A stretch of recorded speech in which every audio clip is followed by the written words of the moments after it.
Hey you guys, it's Peter, and I'm back. Of course I'm back, I'm not going anywhere. Boost! Peekaboo! I see you in 3D because I'm...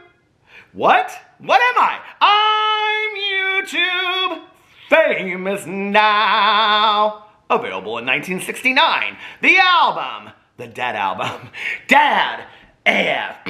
Well, the first days are the hardest days. Don't you worry anymore. Beast!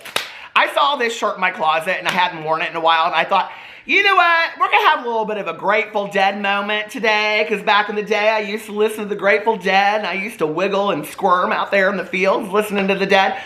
Oh, those were the days, weren't they? Anyway, little interesting fact for you since I'm from Indianapolis, Indiana. Jerry Garcia, one of his very last shows, I think it was actually his second to his last show, was Indianapolis, and then they went to Chicago, and then he passed away, which is so sad. But anyway, I am a huge, huge, huge Grateful Dead fan, and a huge Jerry Garcia band fan as well, waiting on a miracle. So anyway, let's get into today. If you are a Dead fan, put it in the comment section below. Sound off. Anyway, peace. All right, let's get into today's video. I have several topics today. Do you guys want to guess who they're about? It was kind of sad yesterday, I have to tell you. I got a couple comments on my Twitter, and they were actually from people that like me. They were like people that have watched me for a long time, and they were like, same title, same people, a different day. And I was like, y'all listen, okay? There's only so many things to talk about, okay? I try to keep the drama over here kind of like lighthearted, and I don't like to do the dark, deep investigation drama over there. I've never been that on this channel. That's not who I am. And so the reality is, okay, there's probably only like 5 or 6 people that always stay in drama, and those are the people that I talk about. I kind of look at it like this, and I'm trying, y'all, okay? I went through the Beauty Guru Reddit today, and I was looking for like all kinds of stories to give to you guys, and I'm like, oh my God, it's the same stories, the same people. They're so right. They are. But listen, y'all come for the drama or do you come for me and the SHI tut and giggles? You know what I mean? It's kind of part of that too. So anyway, I hear what you're saying, and I'm going to take that into consideration for your consideration. And I'm going to try to give you guys stories that aren't about the same 5 people. And I will try to do a little bit more of that over here, you know. I'm doing the best I can. I have 6 channels. So anyway, but that just like went down into the crack. Okay. Woo! All right. Nether regions. Okay. But I am going to try to do a better job of getting, you know, drama over here that's not the same. This is how it is for me, okay? Honestly. I know that it's a lot of regurgitated stuff, but what was so funny about this yesterday was my title was completely different. I mean, was it similar to past titles? Well, absolutely. Okay? You try to find 500 pictures of Jaclyn Hill that are totally different. There's only so many pictures of Rylan and Shane, okay? Google it. Trust me, it's not easy, you know? And they need to take some more pictures and put them up there for us drama channels. So that's the first thing. The second thing is there's only so many titles, and I try to do real short titles, but lately my titles, because I wanted them not to be clickbait, so I'll put like the whole, you know... Listen, okay? I'm doing the best I can! But I have taken into that consideration. But like I was going to say, you know, for me, all of this is kind of like watching, I don't know, kind of like the Real Housewives of Salt Lake City, or, you know, I love that season. Cannot wait till the reunion. The reunion's coming up. Or I watch, like, you know, the Real Housewives of Atlanta. I love them too. Or I watch most of the seasons, or most of the Housewives. But it's kind of like watching that for me. And it's kind of like the same 5 or 6 players. Like, they were the cast of that season. And so that's typically who I talk about over here. But because you brought it to me, I'm totally open to hearing constructive criticism. Thank you. I'm going to try to find some different stories and topics to talk about over here today. Which, by the way, I put up on Twitter. Let me get into this first. On Twitter, don't call in sick with the twits. You guys, we have gotten so much snow in Indianapolis. It is so pretty. I'm so happy. All right, so let's get into... There is a hair... What is going on from my fan or something? Okay, let's get into the Twitter. I asked on Twitter, I said, hold on just a second, let me get into it.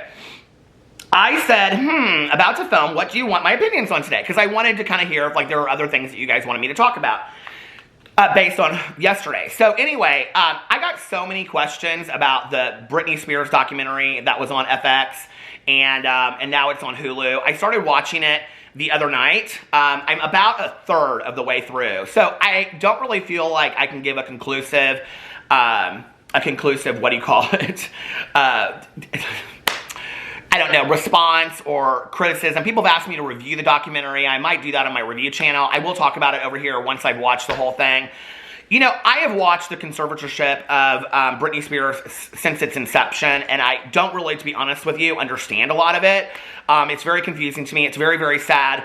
But I was seeing, like, so much come up. Now, I don't know if you guys know this, but I'm a huge Britney Spears fan, okay? Now, she don't follow me like she follows my husband on the Twitter, okay? Lady Gaga follows me, and Britney Spears follows my husband. We, like, fell out when that happened, and that happened years ago. I don't even know why Lady Gaga followed me. She follows tons of people. But anyway, so I have direct messaged her several times, and she hasn't responded. But that's okay. That's okay. I still love Stephanie, okay?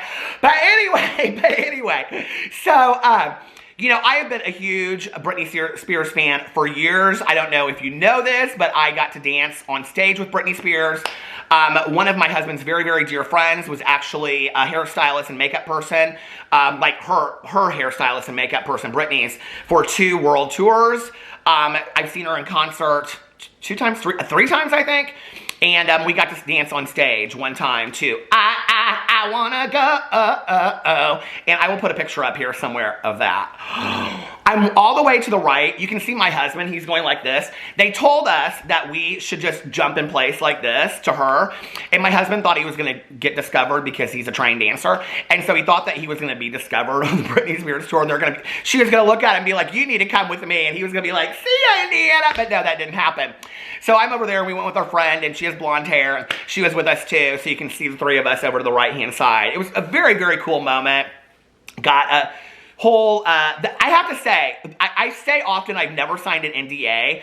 That was one NDA that I did sign, actually. They had us sign NDAs before we went backstage, and, you know, got to see her, and the whole background and all that kind of stuff. I still, to this day, like, the coolest thing that I remember from that is when they were showing us, like, all the trailers, like, not like the trailer of a movie, but like trailers, that it takes like 20 or 30 semis to like travel on tour with these people to do the setup for like food, for all of this stuff, for like each show that they do. It was really cool. So anyway, we got to go back there and see the dancers, and she and the dancers were sitting in a room and all that kind of stuff, so it was very cool. But I've, you know, followed the career of Britney Spears for a very, very long time, and I'm not that far into the documentary yet, but one of the things that's surprising me is that I've seen a lot of people comment about Justin Timberlake on social media. Okay, so when I finish the documentary, I will come out and make a cohesive comment or response about it.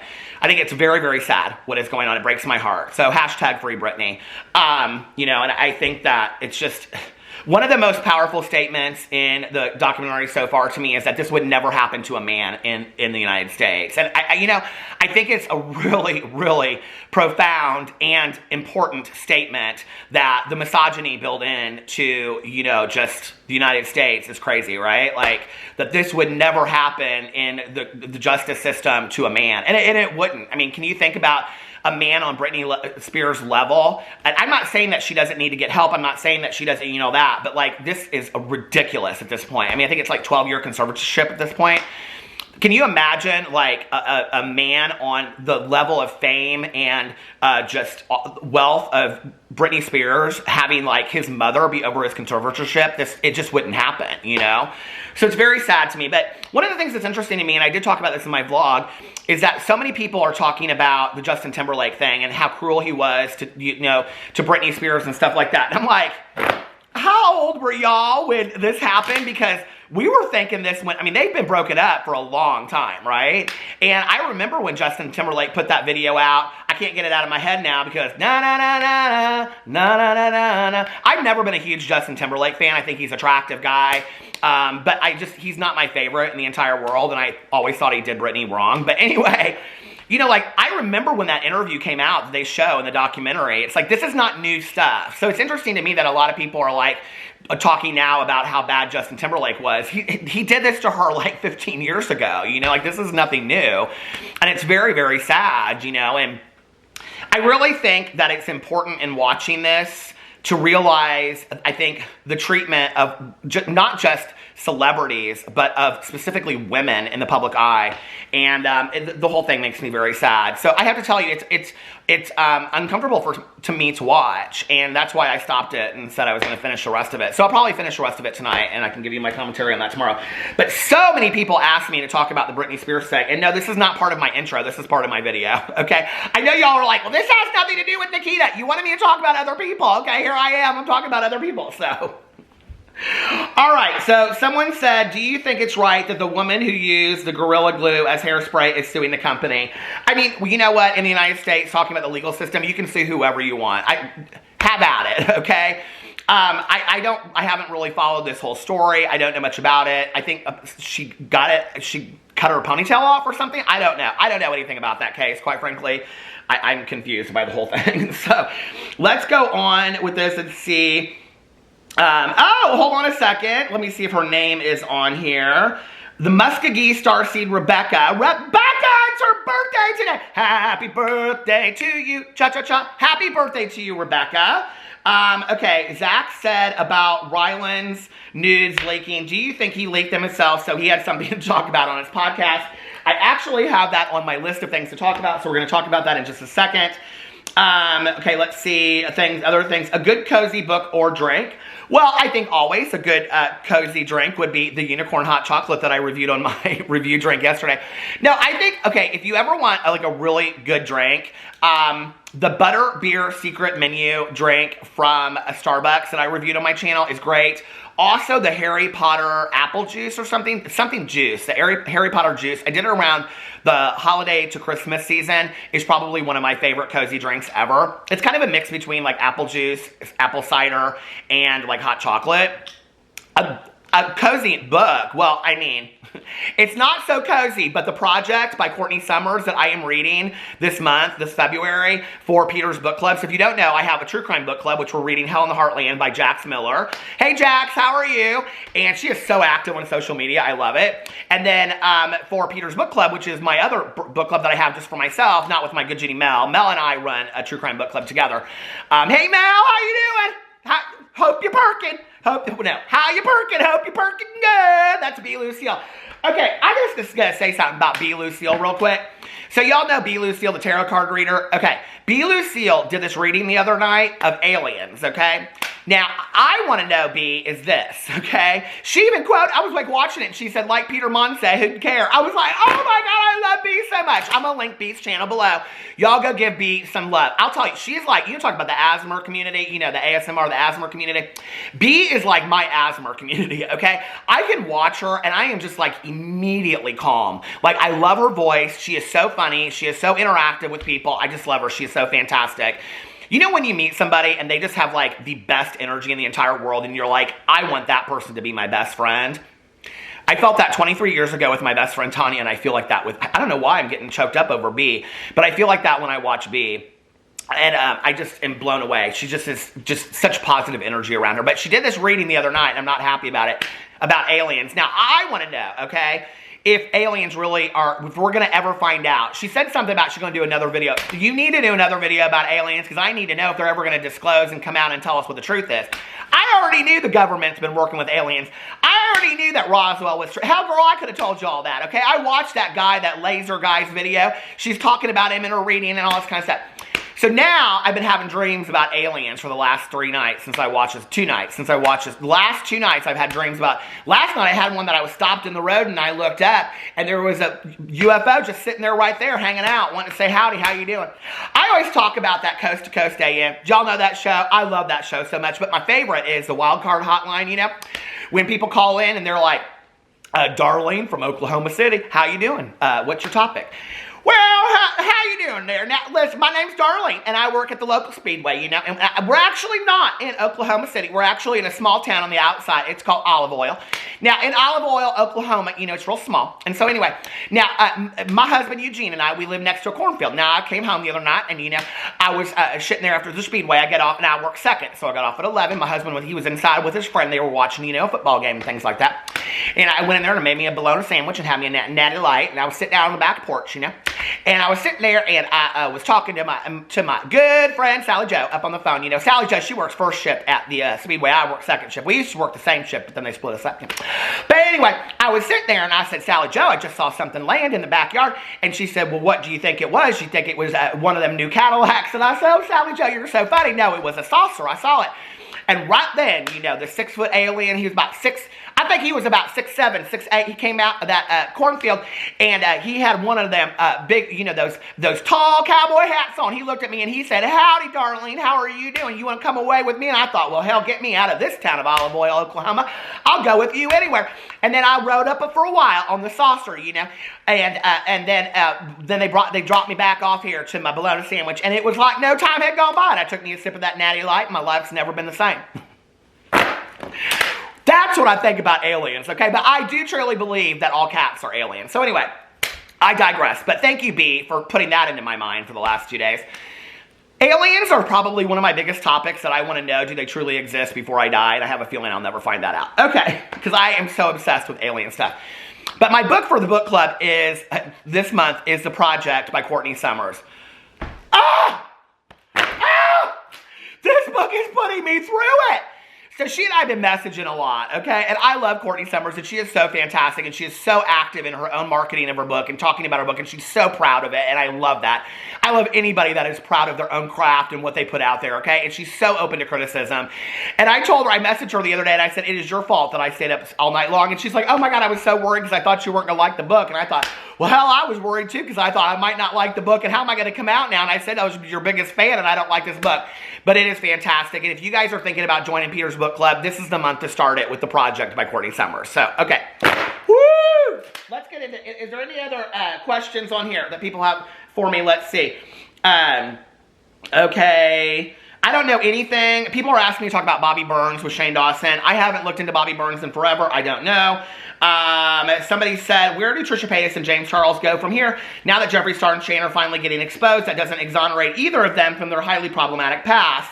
Trisha has taken some accountability, but James hasn't at all, and James won't. James is not going to come out and dig up old drama and respond to it or anything. And I don't think that he thinks that he has done anything wrong. I think James Charles, if you were sitting with him one-on-one, you know, I talked to James back in the day, and I have to say that James was, you know, honestly, when I talked to him, he was more mature than I would have thought before that. But he did take a lot of ownership for the things that would happen. And he would say, you know, like, it was stupid that I did this, or I'm embarrassed that this happened. And I'm talking long before the Bi Sisters video. This was other just stupid drama that had come out, or things that he said that were problematic, or things like that, right? And he would take accountability for it, but he'd say, like, if I was to address it, I don't know that I want to bring all of that stuff back up again, you know? I don't know. Then you have to ask yourself, and I understand that. I understand, like, the question of, do you bring it back up again and address all these things and perpetuate it further, or do you just let it go? And then, you know, at some point, I think at some point he'll come out and he'll address all of those things. I really do. And I think that he'll take full responsibility for everything. I think James, at this point, doesn't think that he's doing anything wrong, but I think about the things of the past.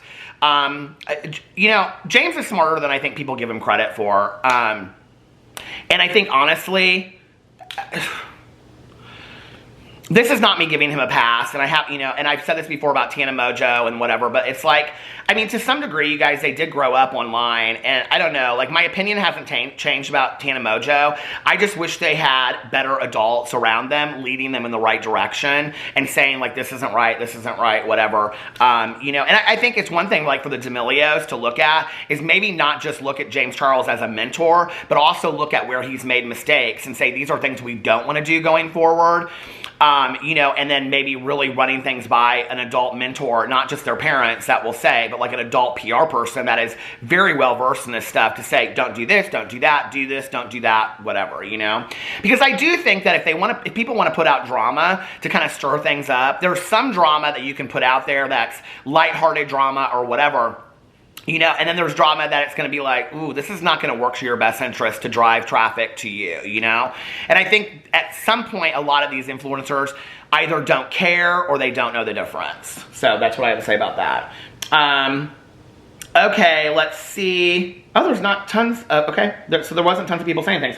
So let's get into the drama. The first drama I want to talk about is Jaclyn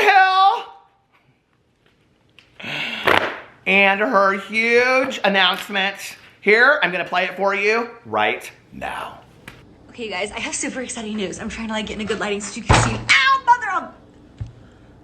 Okay, my knee hurts so freaking bad from that, but we're going to just move right along because that's life. Like, honestly. Anyways, I have the most exciting news I've known about for so long now.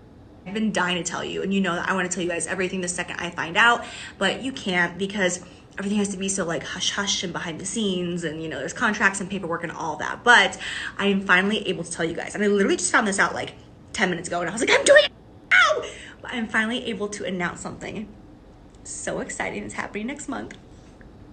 I am beyond excited to announce that starting next month, my brand, Jaclyn Cosmetics, is going to be available in Ulta stores and on Ulta.com. And this is so huge because it's so accessible for so many of you guys. You can touch and feel products in the store, select stores, not all stores yet, and Ulta.com. It's just so awesome. Like, oh, this is huge, you guys. And I'm just so thankful and so humbled by this entire thing. You might be wondering, like, wait, you just had a Valentine's Day, like, surprise.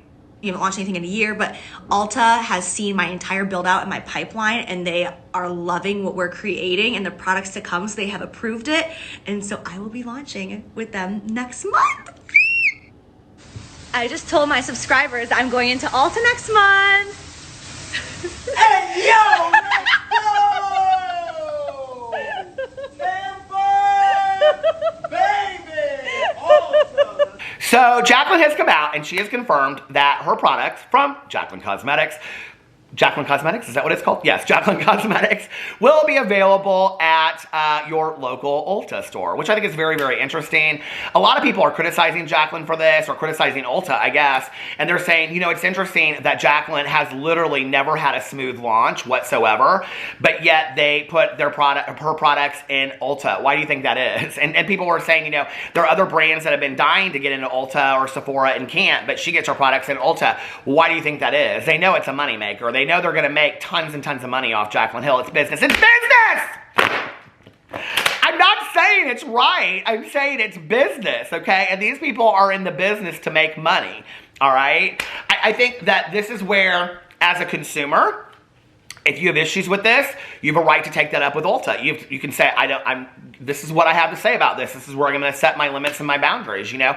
I think just often in, you know, today's world, we live in a world where we want to spout off a lot on social media, which, hey, we all have a right. And if you have a Twitter account or you have a Facebook, okay, and I think Facebook's of the devil, but you have a right to your opinion, and the world has proven that in the last 5 years, haven't they? But, you know, sometimes what you can do is you can write a letter to customer service. I'm not happy about this, or, hey, have you ever thought about this brand being at Ulta? I would love for this brand to be at Ulta. Things like that, you know, and maybe bring some awareness to them. Maybe they won't care, maybe they will, you know, and maybe at that point you'll have to decide, well, where am I going to do my shopping from here going out? Will I continue to stay with Ulta or will I not? And that's a choice that you have. Does it surprise me? No. But I will tell you this. When I watched the video that you just watched of Jaclyn's, I thought to myself immediately, the mystery box thing was all contrived just because she has these products coming out with Ulta.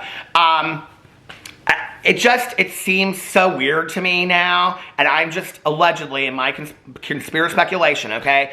It just seems so weird to me now, this huge drama that was built around these mystery boxes.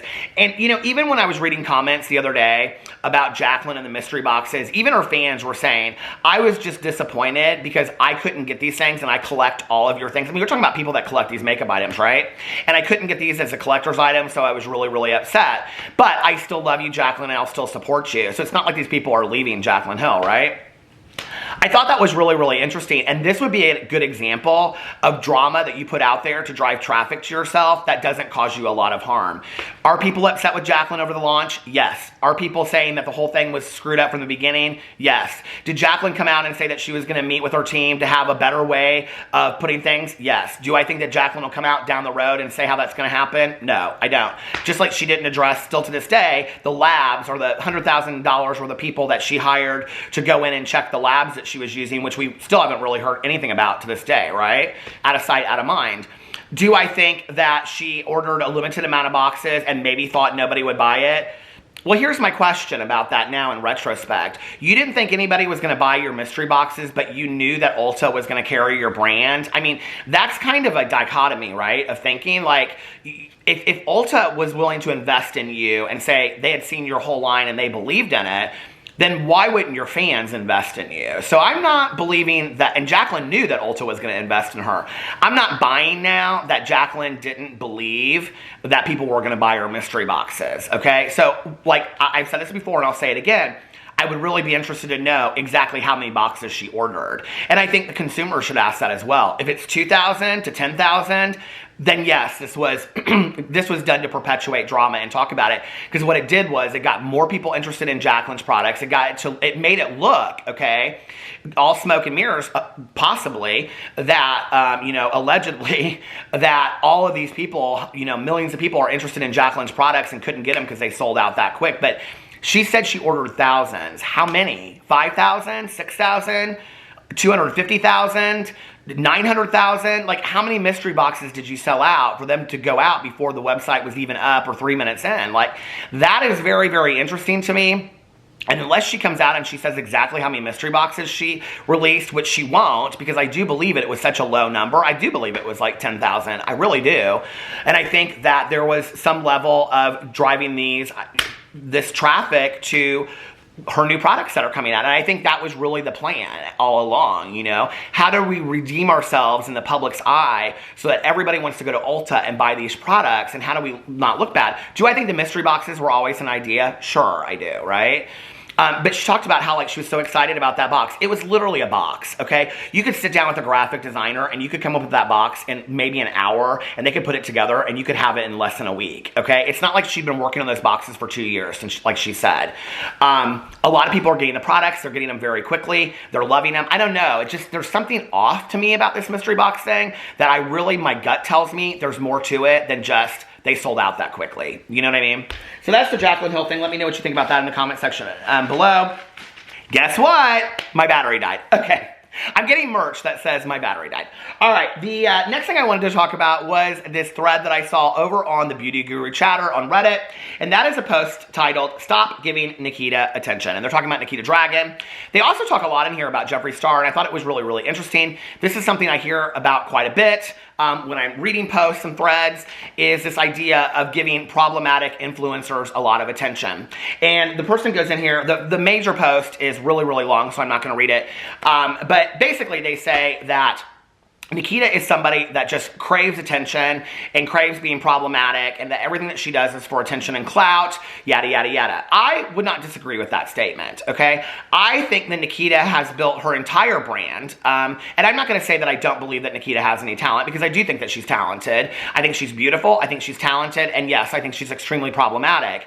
I think what she has realized, okay, is past her beauty, past her talent, being problematic brings her more attention. It is more of an asset to her brand than anything else, and I think she realizes that.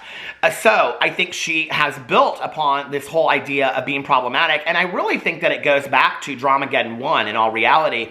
If people would look back then, it was Manny, Laura, Gabriel, and Nikita. Out of all of that, Gabriel went back and forth. He came out and said a few things, and then he did, went to talk to Jeffree Star, and then he came back out and said a few other things and basically blamed everything on Manny. Manny and Laura came out with these disastrous apologies that they have never been able to live down, which is interesting. I was thinking about this today. As far as the main people that I talk about over here, Manny and Laura, especially Laura, almost never get into any kind of drama today. So is it possible to be a major influencer? I don't know if people would consider them major influencers today, but they have a couple million subscribers. Is it possible to be a major influencer? I consider them major influencers. Is it possible to be a major influencer and stay out of drama? Absolutely. And I think Nikita Dragon is, I was going to say Nikki Tutorials. I think Nikki Tutorials is a good example of staying out of drama. I think she does a fantastic job of staying out of drama. And I think, I keep on stumbling over my words. My God, I made so many videos today. And James Charles tweeted out, he's like, I made 4 videos today. I was like, girl, please, okay?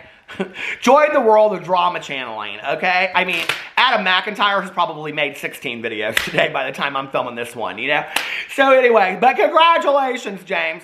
You know, Nikki Tutorials is somebody that I think is a true asset to the beauty community. I think she has really stayed out of the drama, and I think is using her voice in a really positive way as well. I think she is a really positive example of being able to be super successful on YouTube, in other areas as well, on international television, and she's been in these competition shows, and the series that she just put out on YouTube, and on and on and on, collaborations she's done with makeup brands, you know, on and on, and she stays out of being problematic. So I think she is a good example, and if I were a major influencer that wanted to look at somebody as a role model to stay out of this drama, Nikki Tutorials is definitely somebody that I think does that very well, and I would look up to her, and I have to applaud her for that and say congratulations, because she is somebody that stays out of it, you know?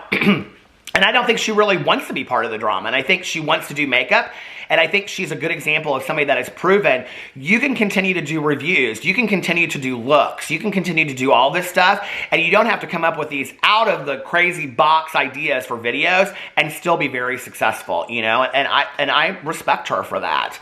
The rest of them, be gone before somebody drops a house on you, like from Wizard of Oz. No, I think they're all kind of problematic. I think Nikita Dragon realized in Dramageddon 1 that she could get away with being problematic. You know, she came out and did some, you know, BS apology on an Instagram Snapchat story. I just got off the plane. I'm kind of jet lagged, but I'm really sorry. And like, let's just move on from all this. And really has never come out and addressed it since. When Manny and Laura, it ruined their careers, you know, based on other things as well. But similar things came out about Nikita and nobody cared, you know? And what I think she realized in that was, wow, you know, I mean, let's just be for real, okay?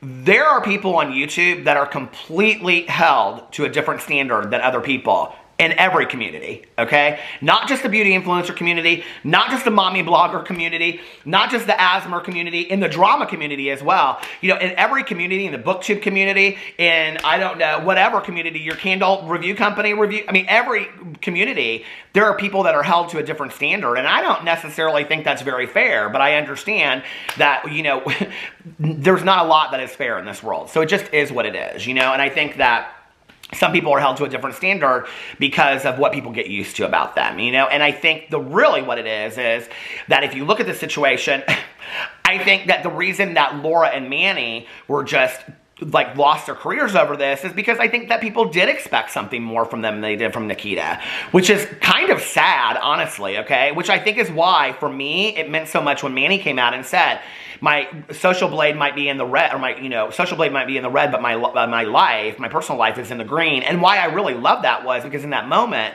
I think what a lot of us realized was Manny gets it. He gets what's important, right?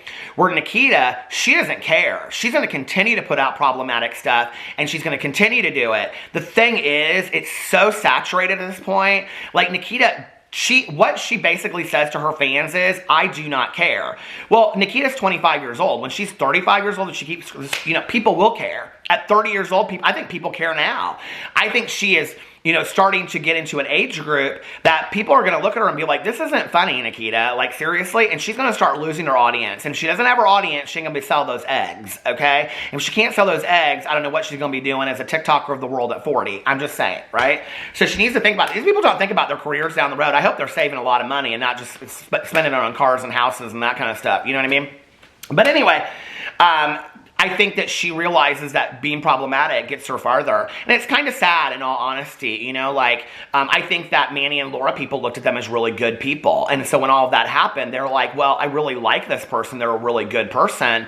You know, like, I'm disappointed, you know, and that's very telling, right? That people look at Is that fair? Well, I don't know. If I were Manny and Laura, sure, they went through a lot, and I think that they came out on the other side and they've learned a lot from it, and I think hopefully down the road it'll be beneficial for them, no matter how painful that was. But what I hope that they realized was people expected more from you because they saw more about you. They don't expect that from Nikita. They only expect problems, you know? And I think if I was Nikita, that would be kind of a sad statement. I would think, God, people really just like me for being problematic and out there. And, you know, you can only be such a B-A-D, you know, what is it? B-A-D-A-S-S for so long. I mean, I don't necessarily, like if I was putting down a resume of things that I wrote about myself or I would want people to write about me, you know, I don't know that that would be what I would want people to think of me. I would hope that people would think about me like, well, I give people second, third, ninth chances. I try to be forgiving of people. You know, I take a look at my own behaviors and I try to work and learn from them. And,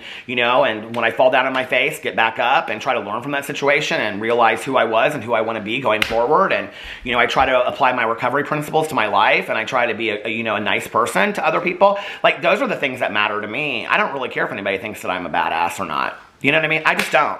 I don't care about that. She does, and that's very telling to me. So I think Nikita Dragon will continue to be problematic because, yes, I think that is her brand, just like I think that that's Jeffree Star's brand as well. Jeffree Star doesn't equate it to being problematic. Jeffree Star, I think, equates it to being, or he might, I don't know, but I think that he equates it to being edgy and different. And look at me, I'm so different. Well, I mean, you're inching towards 40, Jeffree, okay? It's not so edgy anymore. And I think there was a point when, I mean, you know, be as wild and crazy as you want to be till 90. I don't really care till the rest of your life. But there's a difference between being wild and edgy and being problematic, and I don't think he knows the difference. So that was that with Nikita. The last thing I want to talk about is Rylan Adams, and did he expose these pictures of himself or not? I don't believe that Rylan Adams exposed these pictures. I tried to go back and figure out where it started, and I can't really see. People are suggesting that he exposed these pictures of himself on, you know, all fours, he had something to talk about in the SIP. If that is the case, like, that is so sad that Rylan Adams literally has nothing to talk about in the SIP, that he has to concoct this kind of drama. I could only think, like, in playing it out in my head, that's why I just don't think that he would, but in my head, I was thinking to myself, if he did do this, why would this be? Would it be to, like, push down in the search engines? I almost kind of wondered if this is, if he was going to do it, this would be a reason why, okay? And I think you have to think about this from like a social media standpoint, right? It makes me wonder if Shane isn't just like right about to come back out. And so Rylan put this out there because one of the things that he kept on saying in the SIP was, I have a full picture out there. Like, why are people not Googling that? Like, he called it his fart position or whatever, which I thought was gross when Shane said it the first time. I think I talked about it in a video, and I think it's gross now, but hey, do you, okay? If it helps your stomach problems, okay? Don't ever go see a gastroenterologist. Just get in your fart position, I guess. I don't know, but I hope I'm not standing behind you when you shoot something out. But anyway, I'm just saying, okay? But the only thing I can think is that if Rylan was trending on Twitter, then it would push down all of the stuff that was being said about him and Shane. Does that make sense? So in search engines and things like that, it would push it down, it would push it down, it would push it down so that you didn't see it. So then that way, when Shane comes out, it's just funny, positive stuff about Rylan that's underneath that. It's not like all this stuff problematic. Although it kind of seems like a weak attempt to me. The only thing I want to say is, well, I didn't understand why he kept on saying, you know, if you want to see a real picture of me, you know, put it out there. And, or it's out there, all you have to do is Google it. So apparently he wants people to go see, you know, his nudie patootie, Laura Lee's nude. I'm just saying, okay? I don't need to go Google that because I don't care. I don't care, okay? So anyway, the next thing that I wanted to say about that, though, was that in there he's talking about Lizzie. And, like, they're going back and forth. It's a pajama party for Valentine's Day. Okay.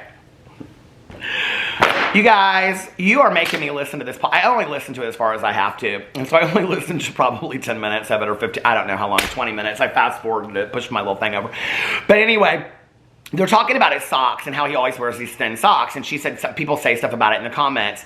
And he says in there, you're the only one that monitors the comments. Oh, really? Well, there's a lie, Ryland, because Lizzie said she was reading the comments and you turned them off. So you're the one that monitors the comments, not Lizzie, okay? You're the one that comes out. So you lied about that in your podcast. So when you're talking about not being problematic, you might not want to lie, okay? If you weren't monitoring the comments, then you wouldn't know what people were saying for the idea. You wouldn't have known what people were saying that they were coming for you on the Trisha Paytas thing to turn off the comments. Hell, I was sitting in a video reading it just like Lizzie. She and I were reading comments at the exact same time, and you turned the comments off while I was doing a video. So no, Ryland, you do monitor your comments, and you did turn them off. Lizzie even asked in the next segment, she said, why did you turn you turned them off when I was looking at them? So she doesn't have that control over it. You do. And you lied right there in your podcast. But nobody cares. Nobody cares, because nobody cares about the sip. But I do think that there are a lot of comments that people were like, hey, if you like the sip, like it. If you don't, go watch something else. And I totally agree with that. Unless you're a drama commentary channel, then you have to watch these things because people ask you about them, okay? Even if it's the same people every day, which I know is boring. So please. Who would I love some drama from right now? Like, who would I love if it was like some funny drama? Let me think. I mean, I would love for Tati to come out and say something. You know what I mean? Just anything. I would love, if Tati tweeted out, hi, the entire world would go crazy. Okay, you would literally, people be pulling out their ring lights, like drama channels would be like, gotta get this ring light up right now, gotta film a drama video, gotta be the first one to talk about Tati. I mean, people would go nuts, you know, if she just tweeted out hi, or if she just tweeted out a butterfly. Oh my God, because you know, that's her thing. But anyway, let me know what you think in the comment section below. I love you guys, and I'll see you tomorrow. Bye.